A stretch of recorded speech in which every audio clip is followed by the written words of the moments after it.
নমস্কার বন্ধুরা, প্রি কিচেনে আপনাদের সবাইকে আরও একবার অনেক অনেক ওয়েলকাম। আজকে আমি আপনাদের সাথে শেয়ার করছি সজনে ডাঁটার একটা দারুণ রেসিপি।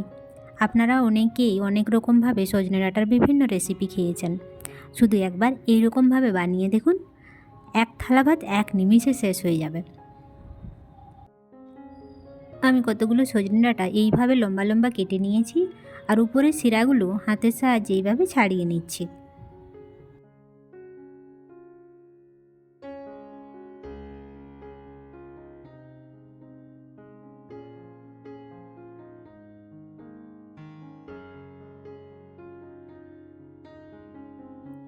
সমস্ত সজনে ডাঁটাগুলোরই শিরাগুলো আমি এরকমভাবে ছাড়িয়ে নিয়েছি।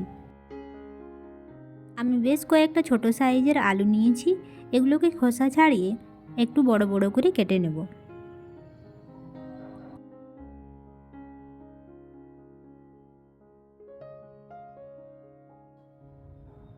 আলুগুলোকে এইভাবে 4 টুকরো করে আমি কেটে নিয়েছি।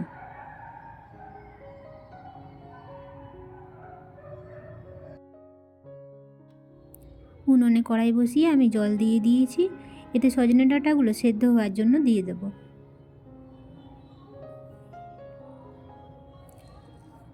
অল্প পরিমাণ নুন দিয়ে এটাকে সেদ্ধ হওয়ার জন্য কিছুক্ষণ রেখে দেব। ব্যাস, এটা সেদ্ধ হতে থাক, ততক্ষণে আমি এদিকে পেঁয়াজগুলো কেটে নেব। আমি দুটো মিডিয়াম সাইজের পেঁয়াজ নিয়েছি, এগুলোকে লম্বা লম্বা করে কেটে নেব।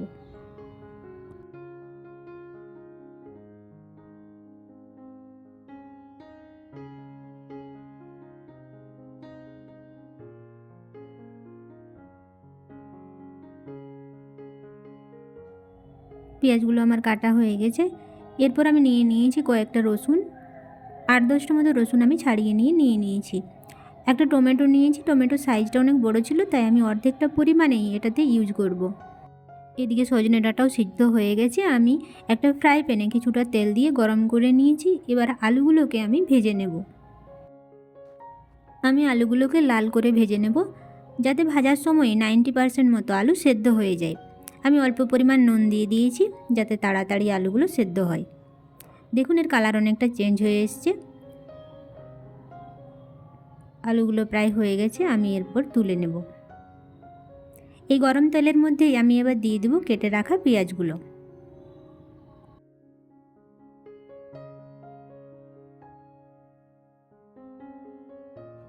ছাড়িয়ে রাখা রসুনগুলো এর মধ্যে দিয়ে দেব। ভালো করে ব্রাউন হওয়া পর্যন্ত এটাকে ভাজতে হবে। এরপর দিয়ে দিচ্ছি 5-6টা মতো কাজু। গোল্ডেন ব্রাউন করে ভেজে নিয়েছি, এরপর তুলে নিয়ে এটাকে ঠান্ডা করে মিক্সিতে একটা পেস্ট বানিয়ে নেব।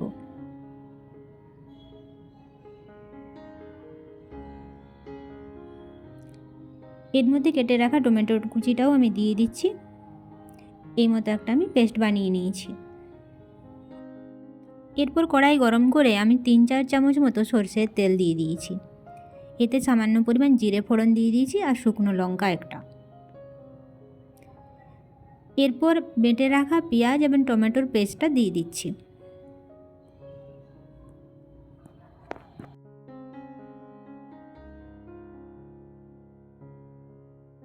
বেশ কিছুক্ষণ এইভাবে মশলাটাকে কষে নিয়ে বাকি সমস্ত মশলাগুলো এর মধ্যে দিয়ে দিতে হবে।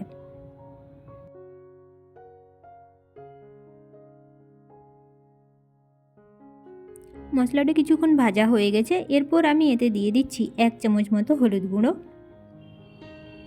1 চামচ মতো মিক্স মশলা, হাফ চামচ মতো দিয়েছি জিরে গুঁড়ো, হাফ চামচ মতো দিয়েছি ধনে পাউডার। অল্প পরিমাণ লবণ দিয়ে সামান্য একটু জল দিয়ে এটাকে ভালোভাবে ভাজতে থাকতে হবে।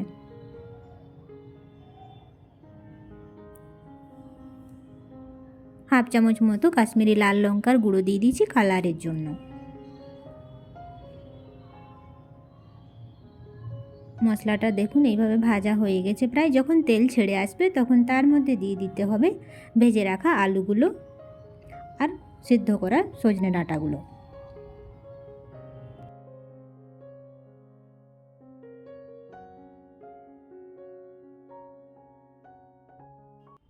ভালোভাবে সব কিছুকে মিশিয়ে নিয়ে আমি বেশ কিছুক্ষণ ঢাকা দিয়ে এটাকে কষে নেব।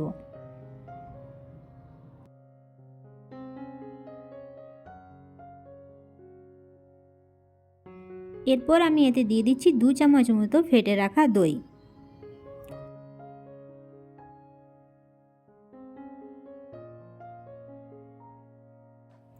অল্প পরিমাণ জল দিয়ে বেশ কিছুক্ষণ ভাজার পর সজনে ডাঁটা যে জলটাতে আমি সিদ্ধ করেছিলাম সেই জলটা এর মধ্যে দিয়ে দেব।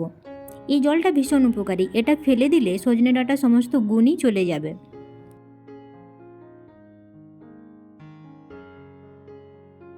এরপর ঢাকা দিয়ে বেশ কিছুক্ষণ এটাকে সেদ্ধ হতে রেখে দিতে হবে। 10-15 মিনিটের মধ্যে এটা সেদ্ধ হয়ে যাবে। গ্যাস থেকে নামানোর আগে সামান্য পরিমাণ গরম মশলা দিয়ে দিয়েছি, হাফ চামচ মতো চিনি দিয়েছি এবং অল্প পরিমাণ কস্তুরি মেথি দিয়ে নামিয়ে নিতে হবে। একবার এইভাবে বানিয়ে দেখুন, গরম গরম ভাতের সাথে পরিবেশন করুন। এক থালা ভাত নিমিষে শেষ হয়ে যাবে, আর কিছু লাগবে না। দুর্দান্ত লাগে খেতে এটা। আজকের ভিডিওটি আপনাদের কেমন লাগলো তা কমেন্টে অবশ্যই জানাবেন। আরও নতুন নতুন রেসিপি দেখতে প্লিজ চ্যানেলটি সাবস্ক্রাইব করুন।